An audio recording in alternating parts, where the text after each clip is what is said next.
السلام علیکم ورحمۃ اللہ وبرکاتہ۔ انشاءاللہ کتاب ہماری ہے اربعین امام نووی، اور حدیث کا عنوان ہے فرائض اور حلال و حرام کا التزام۔ اللہ تعالیٰ نے جو چیزیں ہم پر فرض کی ہیں وہ ہم پر لازمی ہے ان پر عمل کرنا، اور حلال اور حرام دو چیزوں کو کیا ہے ان کا احترام کرنا، اور حلال چیزوں کو حلال سمجھنا، حرام کو حرام سمجھنا ہم پر لازمی ہے۔ اس کے بغیر انسان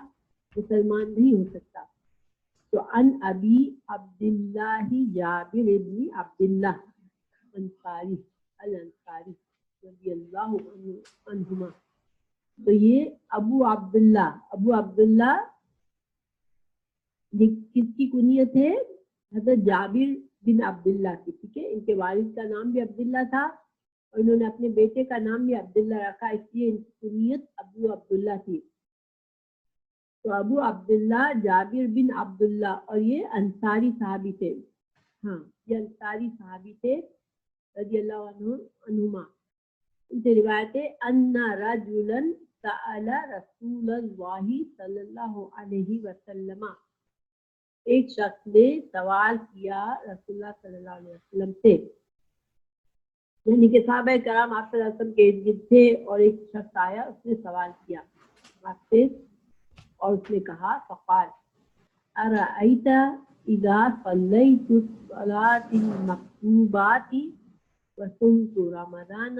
وحللت الحلال وحرمت الحرام ولم ازد على ذلك شيئا ادخل الجنة؟ قال نعم، رواه مسلم، ومعنا حرمت الحرام اجتنبته ومعنا احللت الحلال فعلته معتقدا انه۔ تو میں ترجمہ کرتی ہوں۔ تو شخص نے کہا ارائیتا کا مطلب لفظی معنی ہوتا ہے کہ آپ نے دیکھا یا کہ آپ دیکھتے ہیں، لیکن اس کا مطلب اصل میں کیا ہوتا ہے؟ کیا آپ کا خیال ہے، کیا آپ یہ سمجھتے ہیں، ٹھیک ہے، اذا صلیتو کہ اگر میں نماز پڑھوں، صلیتو میں کا ترجمہ کہاں سے آیا؟ کتاب پر ضمہ سے، ٹھیک ہے، صلیتو ماشاءاللہ، اگر میں نماز پڑھوں الصلواتی نماز المکتوباتی صلاۃ المکتوبات، مکتوبات صلاۃ کون سی ہوتی ہیں؟ فرض نمازیں۔ اس نے کہا کہ آپ کا خیال ہے کہ آپ فرماتے ہیں کہ میں نمازیں پڑھوں، فرض نمازیں پڑھوں، وصمت رمضان اور میں روزے رکھوں رمضان کے، وَأَحْلَلْتُ الْحَلَالَ اور میں اللہ کی حلال چیزوں کو حلال سمجھوں۔ حلال سمجھنے کا کیا مطلب ہے کہ انسان، اب ضروری نہیں ہے کہ اللہ نے جو بھی حلال کیا ہم ضرور بضرور اس کو استعمال کریں، ٹھیک ہے، لیکن حلال کو حلال سمجھنا کہ ہاں اللہ نے ان چیزوں کو ہمارے لیے حلال کیا ہے، یہ ضروری ہے، یہ یقین ضروری ہے کہ اللہ نے ہمارے لیے یہ چیزیں حلال کی ہیں۔ تو اگر میں حلال کو حلال سمجھوں، وہ حرام کو حرام سمجھوں، حرمت الحرام اور میں حرام کو حرام کروں، یعنی جو کام اللہ نے حرام کیے ہیں مجھ پر میں ان سے بچوں، یہ مطلب ہے، ٹھیک ہے۔ وَلَمْ أَزِدْ عَلَى ذَلِكَ شَيْئًا اور اگر میں اس سے زیادہ کچھ اور نہ کروں، أَدْخُلُ الْجَنَّةَ کیا میں جنت میں داخل ہو جاؤں گا؟ قال نعم، ہاں، رواہ مسلم، اس حدیث کو مسلم نے راوی روایت کیا ہے، اور یہاں پر تفصیل بتائی ہے راوی نے کہ حرمت الحرامہ کا کیا مطلب ہے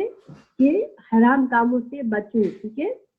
وَمَعَنَا أَحْلَلْتُ الْحَلَالَ اور حلال کو حلال سمجھو سے کیا مطلب ہے کہ فَعَلْتُهُ مُعْتَقِدًا إِنَّهُ ان کاموں کو جب میں کروں تو یہ یقین رکھوں کہ اللہ نے یہ کام حلال کیا ہے میرے لیے۔ اچھا، اب اس کا روا ترجمہ کیا ہے؟ حضرت ابو عبداللہ سیدنا جابر بن عبداللہ الانصاری سے روایت ہے کہ ایک شخص نے رسول اللہ صلی اللہ علیہ وسلم سے کہا، فرمائیے اگر میں صرف فرض نمازیں ادا کروں، صرف رمضان کے روزے رکھوں، حلال کو حلال اور حرام کو حرام سمجھوں اور اس سے زیادہ کوئی عمل نہ کروں تو کیا میں جنت میں جا سکوں گا؟ آپ صلی اللہ علیہ وسلم نے فرمایا ہاں۔ تو حرمت الحرامہ سے کیا مطلب ہے؟ کا معنی یہ کہ حرام سے اجتناب کروں، اور احللت الحلالہ کا مطلب یہ کہ حلال کام کی حلت کا اعتقاد رکھتے ہوئے اس پر عمل کروں۔ لیکن اگر ہر حلال کو ضروری نہیں کہ ہم استعمال کریں، جیسے مثال کے طور پر ذبیحہ حلال ہے لیکن بعض لوگ گوشت نہیں کھاتے، صرف ویجیٹیرین ہوتے ہیں، لیکن ایسے ویجیٹیرین لوگ بعض اوقات یہ نہ کہیں کہ لوگ اللہ کے لوگ یہ قربانیاں کیوں کرتے ہیں، ظلم کرتے ہیں، جانور پر ظلم کر رہے ہیں، اس طرح کی بات نہ کرے، کیونکہ یہ حلال رکھا ہے اللہ نے، جن جانوروں کو حلال کیا ہے ان کو ذبح کرنا حلال ہے، تو ہم کوئی گناہ کا کام نہیں کر رہے، اور اگر کسی پر اس پر تنقید کرتا ہے کوئی تو وہ غلط کام کر رہا ہے۔ انا رجل، تو یہ رجل کون تھا، یہ شخص کون تھا؟ اس کا نام بتایا جاتا ہے نعمان بن خوقل رضی اللہ عنہ تھے، اور یہ بنو خزاعہ قبیلے سے تھے، اور انہوں نے غزوہ بدر میں شرکت کی تھی اور غزوہ احد میں شہید بھی ہو گئے تھے۔ ٹھیک ہے، بہت کم عمر میں، یعنی بہت کم عرصہ رہے۔ جنگ احد جو ہوئی تھی وہ تیسری ہجری میں ہوئی تھی۔ تو یہ انصاری مطلب بنو خزاعہ قبیلے سے تھے، تو بنو خزاعہ جو تھا وہ مکہ سے تو دور تھا، تو اس کا مطلب بہت کم عرصہ بھی مسلمان ہوئے اور پھر شہید ہو گئے تھے۔ ارائیتا، بتلائیے کہ اور فتویٰ دیجیے، مکتوبات سے مطلب ہے کہ فرض کی ہوئی 5 نمازیں۔ اب یہاں پر تشریح ہے اس حدیث کی، کہ اس حدیث کی دوسری طرف میں شخص کا نام نعمان بن خوقل آیا ہے، یہاں پر نام نہیں ہے، لیکن دوسری حدیث میں نام ہے، اس وجہ سے یہاں پر نام بتایا گیا ہے ہم کو۔ بعض اوقات ایسا ہوتا ہے کہ ایک مجموعے میں آپ صلی اللہ علیہ وسلم نے حدیث بیان کی، تو اس حدیث کو آگے بیان کرنے والے ایک سے زیادہ صحابی ہوتے تھے، اور پھر ان کے شاگرد آگے بیان کرتے تھے، تو پھر ایک ہی بات کی حدیث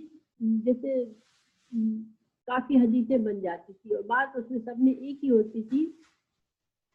اب کوئی تھوڑی سی تفصیل بتاتا تھا اور کوئی تھوڑا سا مختصر بتاتا تھا، ٹھیک ہے، تو کسی نے صحابی کا نام لیا، کسی نے نہیں لیا تھا، اس وجہ سے انہوں نے ہمیں یہاں پر اس حدیث میں نام نہیں تھا تو انہوں نے نام الگ سے ہمیں بتایا۔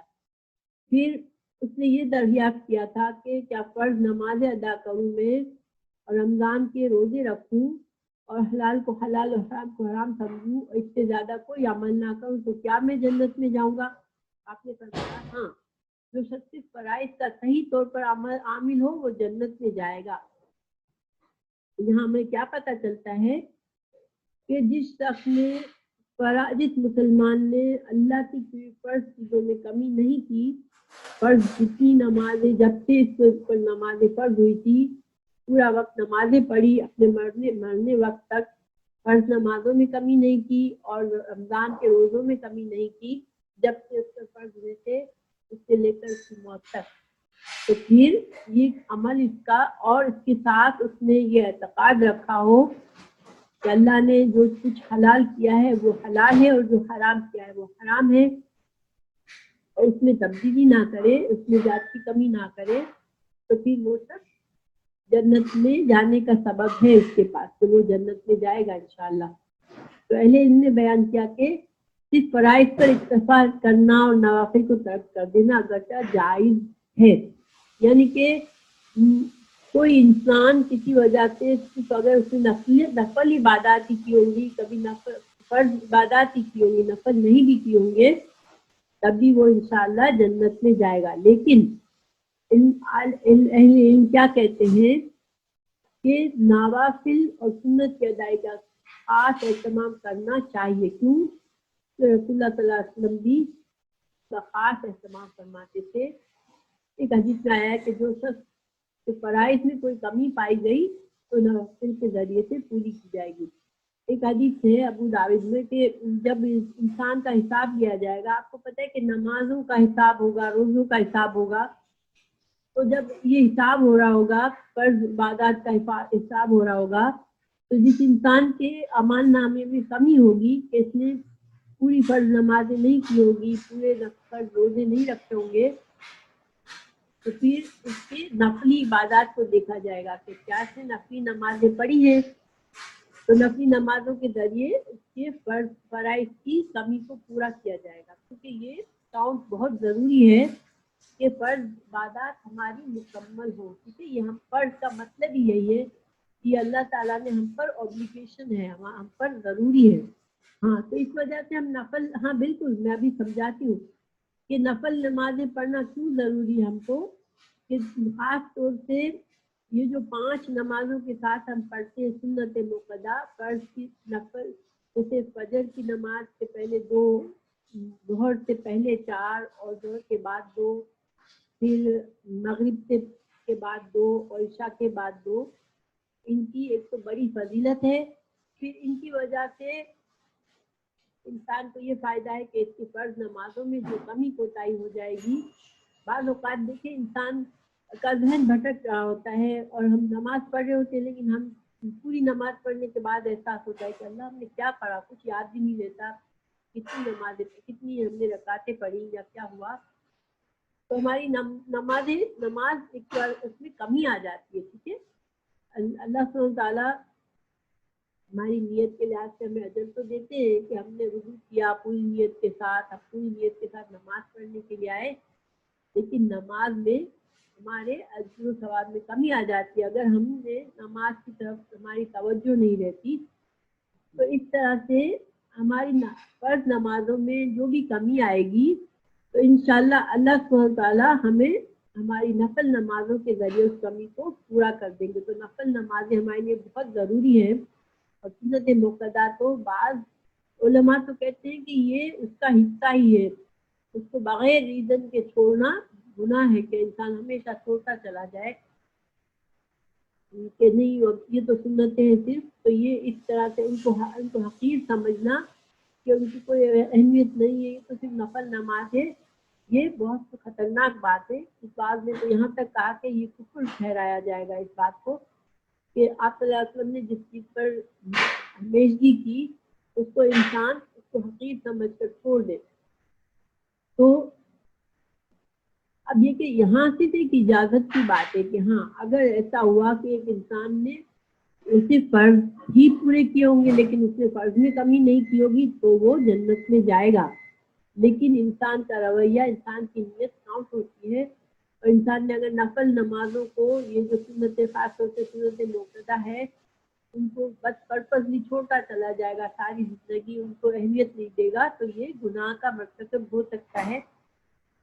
بعض علماء نے کفر تک کا ٹھہرا دیا کہ یہ کافی ٹھہرائے گا، واللہ عالم۔ لیکن اب یہاں پر دوسری بات یہ ہے کہ اس حدیث میں زکوٰۃ کا نام نہیں ہے اور حج کا نام نہیں ہے، تو کچھ علماء کہتے ہیں کہ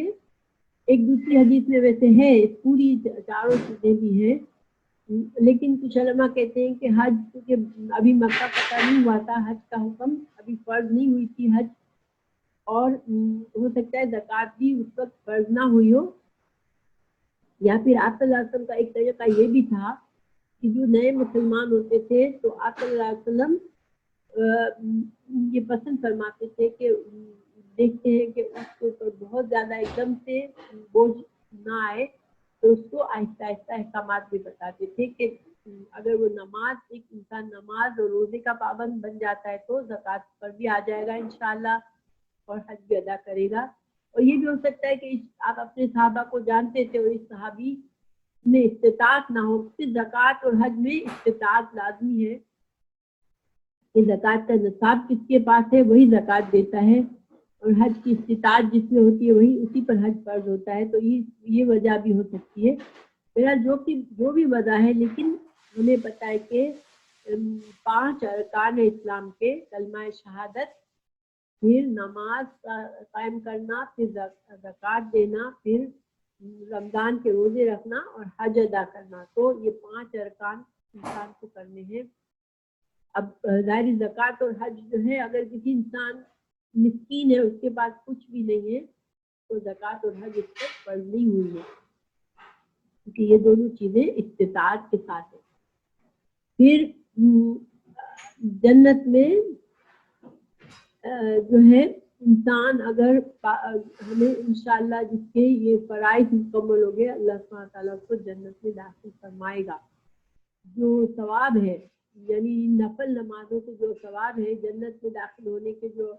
اعمال ہے اس میں، تو یہ احادیث ہم پڑھ لیتے ہیں۔ اللہ کی رضا کے لیے جو شخص روزانہ 12 رکعت نماز، یہ نفل نماز ہے، ٹھیک ہے، نماز فجر سے قبل 2 رکعت نفل، نماز ظہر سے قبل 4 رکعت نفل، اور ظہر کے بعد 2 رکعت، اور نماز مغرب کے بعد 2 رکعت، اور نماز عشاء کے بعد 2 رکعت سنت ادا کرے گا، وہ جنت میں جائے گا۔ یہ اس کی حدیث یہ ہے، عن ام حبیبۃ رضی اللہ عنہا زوج النبی صلی اللہ علیہ وسلم انها سمعت رسول اللہ صلی اللہ علیہ وسلم یقول ما من عبد مسلم يصلي لله كل يوم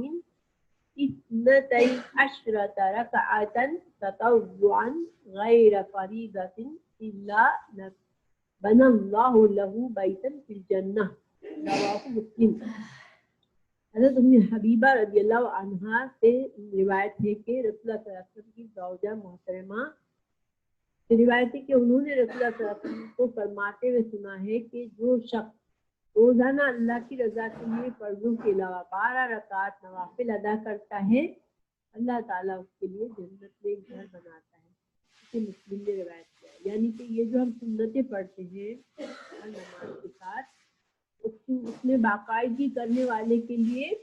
جنت میں ایک گھر کی بشارت ہے۔ اللہ تعالیٰ ہمیں ان میں سے بنائے کہ ہم اپنی نمازوں میں ان سنتوں کا اہتمام کریں، ٹھیک ہے۔ پھر دوسری حدیث ہے، خوش اخلاق تہجد گزار، تہجد بھی نفل نماز ہے، کثرت سے نفلی روزے رکھنے والا جو ہے دوسروں کو کھانا کھلانے والے لوگ جنت میں جائیں گے۔ دیکھیں یہ 4 خصوصیات یہاں بتائی ہیں، اس میں اچھا اخلاق، اچھے اخلاق کی بڑی اہمیت ہے۔ پھر تہجد پڑھنا، پھر کثرت سے نفلی روزے رکھنا، اور دوسروں کو کھانا کھلانا، تو پھر یہ لوگ جنت میں جائیں گے۔ عن علی رضی اللہ عنہ قال قال رسول اللہ صلی اللہ علیہ وسلم ان فی الجنت لغرفا یرا ظہورها من بطونها وبطونها من ظہورها فقام الیہ اعرابی فقال لمن هی یا نبی صلی اللہ علیہ وسلم قال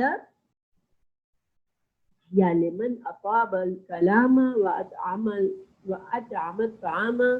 وأدام الصيام وصلى بالليل والناس نيام، رواہ الترمذی الحسن حسن۔ حضرت علی رضی اللہ عنہ کہتے ہیں کہ رسول اللہ صلی اللہ علیہ وسلم نے فرمایا، جنت میں ایسے محل ہیں جس کے اندر کھڑے ہوں تو باہر کی ہر چیز نظر آتی ہے، اور باہر کھڑے ہو تو اندر کی ہر چیز نظر آتی ہے۔ دیکھیے یہاں پر جو ایسے گھر بنائے جاتے ہیں جو بڑی خوبصورت جگہ پر ہوتے ہیں، پانی پر ہوتے ہیں، پھر ان کی پورے ہر طرف گلاس لگایا جاتا ہے، تو وہ گھر کتنے اہمیت والے ہوتے ہیں نا، کہ ان میں بڑی بڑی شیشے کی دیواریں، گلاس کی دیواریں ہوتی ہیں جس سے سارا منظر نظر آتا ہے، تو ایسے گھر بنائے جائیں گے۔ تو ایک عرابی نے کہا کہ ہاں بالکل، کہ اللہ کے نبی صلی اللہ علیہ وسلم یہ کس آدمی کے لیے ہے؟ ایسے گھر، ایسے خوبصورت گھر کس آدمی کے لیے؟ آپ صلی اللہ علیہ وسلم نے فرمایا، آپ صلی اللہ علیہ وسلم نے فرمایا اس کے لیے ہے جو اچھی بات کرے۔ اچھا اخلاق بہت اہمیت رکھتا ہے، انشاءاللہ اللہ تعالی ہم سب کو اچھا اخلاق عطا کرے کہ ہماری زبان سے کسی کو تکلیف نہ پہنچے، آمین۔ پھر کھانا کھلانا، ٹھیک ہے، کھانا کھلانا بھی بہت اجر و ثواب کا کام ہے۔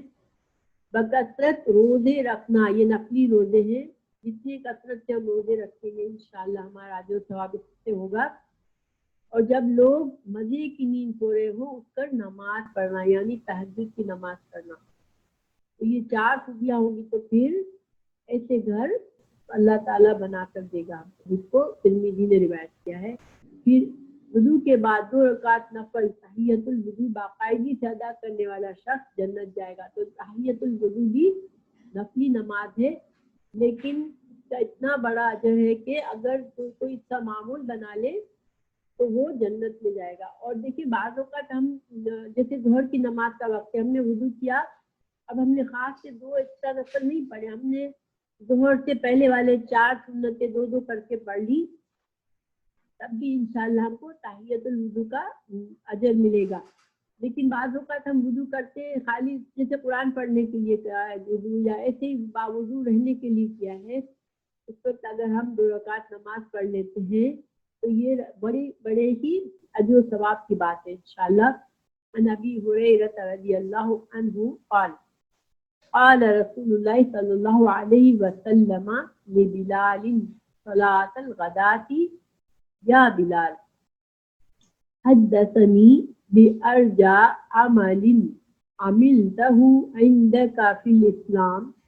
منفعة فإني سمعت الليلة أشفن عليك بين يدي الجنة۔ قال بلال ما عملت عملا في الإسلام أرجى عندي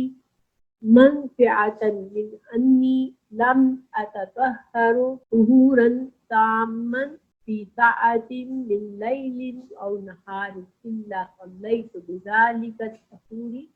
ما كتب الله لي أن أصلي۔ متفق علیہ۔ یہ جو حدیث ہے یہ حدیث بخاری اور مسلم دونوں میں ہے۔ حضرت ابو ہریرہ کہتے ہیں کہ رسول اللہ صلی اللہ علیہ وسلم نے ایک روز فجر کے بعد حضرت بلال رضی اللہ عنہ سے پوچھا، اے بلال، اسلام لانے کے بعد تمہارا کون سا عمل ہے جس سے تم بخشش کی زیادہ امید ہے؟ کیونکہ آج رات میں نے جنت میں اپنے آگے آگے تمہارے چلنے کی آواز سنی۔ یہ حضرت بلال رضی اللہ عنہ کے لیے جنت کی بشارت تھی کہ رسول اللہ صلی اللہ علیہ وسلم نے اپنے آگے آگے حضرت بلال کے چلنے کی آواز سنی۔ حضرت بلال رضی اللہ عنہ نے عرض کیا، میں اس سے زیادہ امید افزا عمل تو کوئی نہیں پاتا کہ دن یا رات میں جب بھی وضو کرتا ہوں تو جتنی اللہ تعالیٰ کو منظور ہو نماز پڑھ لیتا ہوں۔ اسے بخاری اور مسلم نے روایت کیا ہے کہ نماز روزے کی پابند پاک باز اور شوہر کی اطاعت گزار خواتین بھی جنت میں جائیں گی۔ لیکن ہمارے لیے خاص ہے یہ کہ نماز روزے کی پابندی، پھر پاک باز اپنی عزت کا خیال رکھنے والی اور شوہر کی اطاعت گزار خواتین میں 4 خوبیاں اگر ہمارے اندر ہیں تو جنت کی بشارت ہمارے لیے بھی ہے انشاءاللہ۔ اللہم اجعلنا منہم۔ عن ابی ہریرہ رضی اللہ عنہ قال قال رسول اللہ صلی اللہ علیہ وسلم اذا صلت المرأة خمسها وصامت شهرها وحسنت فرجها وطاعت زوجها قیل لها ادخلی الجنة من ای ابواب الجنة شئت۔ رواہ ابن حبان۔ حضرت ابو ہریرہ رضی اللہ عنہ کہتے ہیں کہ رسول اللہ صلی اللہ علیہ وسلم نے فرمایا، جو عورت 5 نمازیں ادا کرے، رمضان کے روزے رکھے، اپنی شرمگاہ کی حفاظت کرے اور اپنے شوہر کی اطاعت کرے، قیامت کے روز اسے کہا جائے گا جنت کے 8 دروازوں میں سے جس سے چاہو داخل ہو جاؤ۔ ابن حبان نے روایت کیا ہے۔ اللہ سبحانہ تعالیٰ سے اگر ہم اجر کی امید کر لیں تو انشاءاللہ ہمیں بعض اوقات اپنے گھر میں کوئی ایسی بات بھی ہو جائے گی کہ ہماری پسند کی نہیں ہوگی، تو اللہ سبحانہ تعالیٰ ہمیں صبر اور شکر کرنے کی توفیق دے گا، اور ہم اگر ہم صبر کر لیں گے انشاءاللہ، اگر بعض باتیں لیکن ساتھ رہنا مشکل ہوتا ہے اور نہ شوہر پرفیکٹ ہوتا ہے نہ بیوی پرفیکٹ ہوتی ہے، لیکن چونکہ ہمارے لیے خاص اللہ تعالیٰ نے ہمارے لیے ایک اجر رکھا ہے، تو ہم اللہ کے اجر و ثواب کی نیت سے اگر شوہر کی دی ہوئی تکلیف پر صبر کر لیں گے